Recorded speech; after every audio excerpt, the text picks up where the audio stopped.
बिस्मिल्लाहिर्रहमानिर्रहीम। आज हम एक नया सीरीज़ स्टार्ट करने जा रहा है जो कि है एमसीक्यूज़। तो इंशाल्लाह हम एमसीक्यू डिस्कस करेंगे। तो जो लोग एंट्री टेस्ट की तैयारी कर रहे हैं या जो लोग एसएस लेक्चरार फेस के लिए तैयारी कर रहे हैं या जो लोग एयरफोर्स नेवी आर्मी का टेस्ट दे रहा है और उसमें अगर एमसीक्यूज़ आ रहे हैं फिज़िक्स के, तो इंशाल्लाह ये वीडियो उनके लिए बहुत हेल्पफुल रहेगा। बल्कि इस सीरीज़ जो कि हम स्टार्ट करने जा रहे हैं एमसीक्यूज़ का, तो आइए चलते हैं। जो फर्स्ट एमसीक्यू से वो क्या कह रहा है, the standard with which things are compared is called age, यानी वो स्टैंडर्ड जिसके साथ हम चीज़ों का कंपैरिजन करते हैं, मुआजना करते हैं। लेट सपोज हमारे पास वो स्टैंडर्ड है और यह कोई चीज़ है जो इसका हम इसके साथ कंपेयर कर रहे हैं।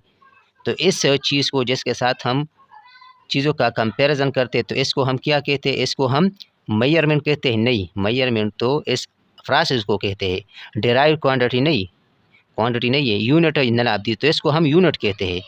इसको हम क्या कहते हैं, यूनिट। जिस तरह हम कोई मास अगर मैयर करते हैं तो हम किलोग्राम रखते हैं, वो स्टोन रखते हैं और उसी के साथ हम कंपैरिजन करते हैं उस चीज़ का कि कितना हल्का है 1 केजी से या कितना भारी है। तो इसी तरह जो हमारे पास सेकंड क्वेश्चन है वो क्या कह रहा है, which of the following is not a physical quantity. इसमें से हमारे पास कौन सा फिजिकल क्वांटिटी नहीं है, यानी नॉट। तो फिजिकल क्वांटिटी हम उसको कहते हैं जिसको हम मेजरमेंट, जिसकी हम मेजरमेंट करते हैं, जिसकी हम पैमाइश कर सकते हैं। तो आया मोमेंटम, हाँ हम कर सकते हैं। टाइम, रेडियस या पॉइंट, तो पॉइंट का हम कोई, इसलिए सपोज हमारे पास पॉइंट है तो इसका तो हम कोई कंपेरिजन नहीं करते। हाँ, अगर दो पॉइंट के दरमियान फासला होता तो इसको हम फिर इसकी हम मेजरमेंट कर सकते हैं, तो फिर ये फिजिकल क्वांटिटी है। टाइम हम मेजर कर सकते हैं, मोमेंटम हम मेजर कर सकते हैं। इसी तरह हमारे पास रेडियस हम मेजर कर सकते हैं, लेकिन पॉइंट हम किस तरह मेजर करेंगे, तो पॉइंट हम मेजर नहीं कर सकते। इस वक्त हमारे पास पॉइंट क्या है, पॉइंट हमारे पास not a physical quantity. Question number 3 क्या कह रहा है, which of the following is a standard quantity. इसमें हमारे पास कौन सा स्टैंडर्ड क्वांटिटी है। तो हमारे पास स्टैंडर्ड क्वांटिटी असल में जो एसआई क्वांटिटी है, जो 7 एसआई क्वांटिटी है, इसी को हम स्टैंडर्ड क्वांटिटी भी कहते हैं। तो हमारे पास जो लेंथ है, जो टाइम है, मास है, और इसी तरह अमाउंट ऑफ सब्सटेंस है, इसी तरह करंट है, इसी तरह टेम्परेचर है और लुमिनस इंटेंसिटी भी है। तो हमारे पास जो लुमिनस इंटेंसिटी है, हमारे पास जो लाइट का इंटेंसिटी है उसको हम लुमिनस इंटेंसिटी कहते हैं। तो ये हमारे पास एसआई स्टैंडर्ड क्वांटिटी है और ये बाकी हमारे पास डिराइव्ड क्वांटिटी है।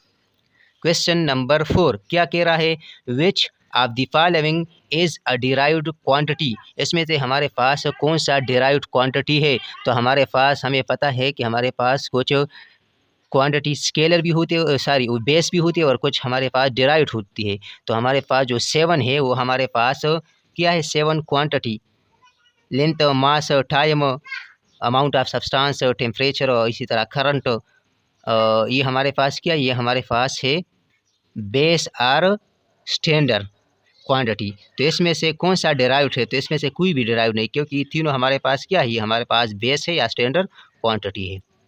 अब क्वेश्चन नंबर 5 क्या कह रहा है, तो क्वेश्चन नंबर 5 यही कह रहा है, सुन लो। Which of the following is the pair of non SI units of length and mass respectively. क्या कह रहा है, इसमें से हमारे पास कौन सा फेयर ऐसा है जो कि हमारे पास एस आई फेयर नहीं है, यानी एस सिस्टम इंटरनेशनल यूनिट का फेयर नहीं है, यानी जो बेस या फंडामेंटल यूनिट से वो नहीं है। तो आंगस्ट्रम हमारे पास लेंथ का यूनिट है, लेकिन हमारे पास एस आई यूनिट नहीं है, क्योंकि लेंथ का एस आई यूनिट क्या है, लेंथ का एस आई यूनिट हमारे पास क्या है, मीटर है। और हमारे पास जो मास का है वो क्या है, वो हमारे पास किलोग्राम है, यानी केजी है। तो इसमें से देखो आंगस्ट्रम भी हमारे पास लेंथ का यूनिट है, लेकिन मीटर तो नहीं है ना, मीटर हमारे पास एसआई है, बाकी एसआई नहीं है। और इस तरह एटॉमिक मास यूनिट ये भी हमारे पास मास का यूनिट है, लेकिन ये तो बेस या फंडामेंटल नहीं है। तो मतलब ये कि दोनों एंगस्ट्रम और एटॉमिक मास यूनिट दोनों हमारे पास एसआई यूनिट नहीं है। इसमें मीटर एसआई है लेकिन ओंस एसआई नहीं है, इसमें फीट एसआई नहीं है लेकिन किलोग्राम एसआई है। इसमें मीटर और किलोग्राम दोनों एसआई यूनिट है, यानी सिस्टम इंटरनेशनल यूनिट है। लेकिन ये दोनों तो यूनिट है, ये लेंथ का है और ये मास का है, लेकिन सिस्टम इंटरनेशनल में तो नहीं है, क्योंकि सिस्टम इंटरनेशनल में जो यूनिट है लेंथ के लिए वो क्या है, वो मीटर है, और मास के लिए वो क्या है, वो किलोग्राम है। तो मतलब ये कि ये दोनों हमारे पास एसआई यूनिट नहीं है, लेंथ का और मास का। Question number 6, the unit of mass in Gaussian system. हमारे पास मुख्तलिफ सिस्टम होता है, जिस तरह हमारे पास SI सिस्टम होता है, इस तरह हमारे पास MKS, इसी तरह हमारे पास और भी सिस्टम होता है। तो इसमें हमारे पास जो गॉसियन सिस्टम होता है उसमें हमारे पास जो मास का यूनिट है वो हमारे पास ग्राम होता है। क्या होता है? ग्राम। ये आपने याद रखना है। गॉसियन सिस्टम एक सिस्टम है जिसमें हमारे पास जो मास का यूनिट वह हम लेते हैं तो हम ग्राम को मास का यूनिट कंसिडर करते हैं। हालांकि अगर SI सिस्टम में बात करें तो SI सिस्टम में हमारे पास क्या होता है? किलोग्राम होता है। तो ये तो सिस्टम पे डिपेंड कर रहा है कि आप किस सिस्टम की बात कर रहे हो। इसी तरह हमारे पास question number 7, if the area of a circle is equal to the circumference of the circle then the radius of the circle is. क्या कह रहा है कि हमारे पास लेट सपोज, सुनो, हमारे पास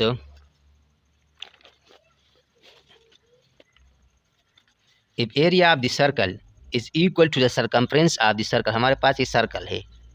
तो क्या कह रहा है कि इसका जो एरिया है ये बराबर इसके सरकमफ्रेंस के। तो एरिया हमारे पास किसके बराबर? पाई आर स्क्वायर। यहाँ पे लिखते हैं हमारे पास सर,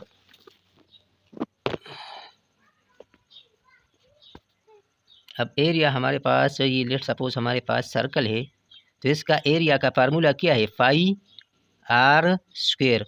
और जो सरकमफ्रेंस का फार्मूला है सर्कल के लिए वो हमारे पास क्या है? 2 पाई आर। तो ये आर इससे कैंसिल हो जाएगा, पाई से कैंसिल हो जाएगा। तो हमारे पास जो रेडियस की वैल्यू है वो क्या आएगी? वो हमारे पास 2 आएगी।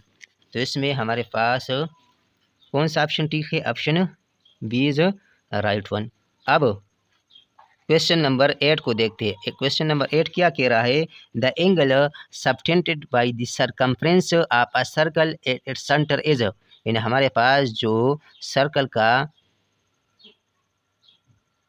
लेट सपोज ये एक रेडियस है, कितना टोटल एंगल कवर करता है एक कंप्लीट रोटेशन में, तो इसको हम एंगल सबटेंडेड कहते हैं। तो ये कितना है? सर्कल के लिए हमारे पास 2 पाई रेडियन है, या 2 पाई रेडियन किसके बराबर है? 360 डिग्री।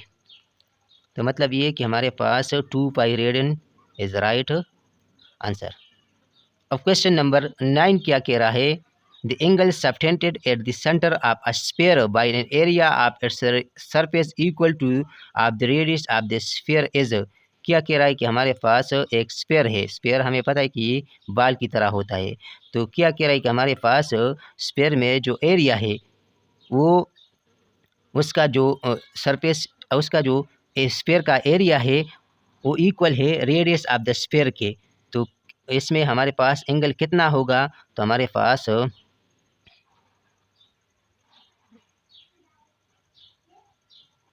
इसमें हमारे पास नन ऑफ दीज सही ऑप्शन है। अब क्वेश्चन नंबर 10 क्या कह रहा है? Asteroid can also be called as. हमारे पास एक रेडियन होता है जो कि सर्कल का एंगल होता है, एक हमारे पास स्टेरिडियन होता है जो कि किसका होता है? स्टेरिडियन। और ये हमारे पास रेडियन। तो रेडियन हमारे पास सर्कल का जो यूनिट एंगल होता है और ये हमारे पास स्टेरिडियन स्फीयर का यूनिट एंगल होता है। तो क्या कि steradian can also be called as radian? नहीं, रेडियन तो उसका है सर्कल का। मेटारेडियन नहीं, स्क्वायर रेडियन। यानी हमारे पास जो रेडियन का स्क्वायर है वो हमारे पास हम स्टेरिडियन कहते हैं। इसी तरह हमारे पास जो the angle subtended at the centre of a sphere bye its surface area is. तो हमें पता है कि हमारे पास जो रेडियन का जो सर्कल का एरिया होता है सरकमफ्रेंस वो हमारे पास होता है 2 पाई रेडियन। लेकिन स्फीयर के केस में हमारे पास स्टेरिडियन होता है और हमारे पास किसके बराबर होता है? 4 पाई स्टेरिडियन। यानी ये हमारे स्फीयर का ये हमारे पास इसका क्या होता है? डबल होता है, जिस तरह यहाँ हमने डिस्कस किया। लेकिन सर्कल का रेडियन होता है और इसका जो यूनिट है वो हमारे पास स्टेरिडियन होता है। अब क्वेश्चन नंबर 12 वो क्या कह रहा है? द नंबर ऑफ, हमारे पास ये जो नंबर है क्या नंबर है? 3 5 और जो 7 0 है। इज इक्वल टू, यानी ये किसके बराबर है, तो ये जस्ट साइंटिफिक नोटेशन में लिखा है। तो अगर ये 3.5 और यहाँ से 1 2 3 4 5 6 7 8 10 पावर क्या है 8 मीटर। तो ये हमारे पास साइंटिफिक नोटेशन में हम इस तरह इसको लिखते हैं। अब क्वेश्चन नंबर 13 क्या कह रहा है, दी नंबर, क्या नंबर दिया गया है 0.001234 1 2 3 4।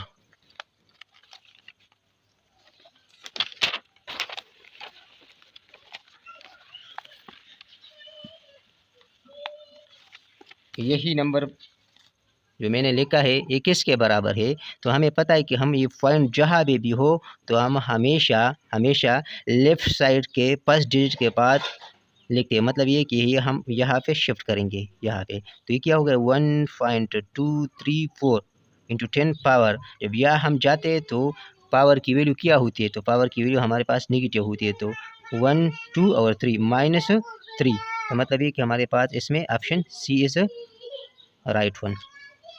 क्वेश्चन नंबर 14 क्या कह रहा है, what is the ratio of 1 gigameter to 1 micrometer. तो अब हमारे पास रेशो गीगा, हमें पता है गीगा की वैल्यू क्या है 10 पावर 9 डिवाइडेड बाई माइक्रो की वैल्यू क्या है 10 पावर -6। तो ये जो माइनस ऊपर चला जाएगा तो क्या होगा 10 पावर 9 और ये हो जाएगा 10 पावर -6। तो ये 10 9 माइनस सॉरी ये बड़ा ऊपर जाएगा तो ये प्लस हो जाएगा, क्योंकि नीचे माइनस है तो ऊपर इसका साइन चेंज होगा। तो ये हमारे पास क्या होगा 10 पावर 15। तो मतलब ये कि option D is the right option. अब क्वेश्चन नंबर 15 क्या कह रहा है, 1 गीगाबाइट इज़ इक्वल टू, हमारे पास 1 गीगाबाइट। तो हमें पता है कि गीगा एक प्रीफिक्स है और गीगा की वैल्यू क्या है, ये हमारे पास है 10 पावर 9। तो हम जस्ट 1 गीगाबाइट, यानी बाइट तो यूनिट है और गीगा प्रीफिक्स है, तो 1 गीगाबाइट किसके बराबर 10 पावर 9 बाइट के बराबर होगा। तो इंशाल्लाह और भी एमसीक्यूज इसके है तो बाद में डिस्कस करेंगे। अगर ये एमसीक्यूज आपको पसंद आए होंगे तो वीडियो को शेयर करें, लाइक करें, कमेंट्स लाजमी करें। Thank you.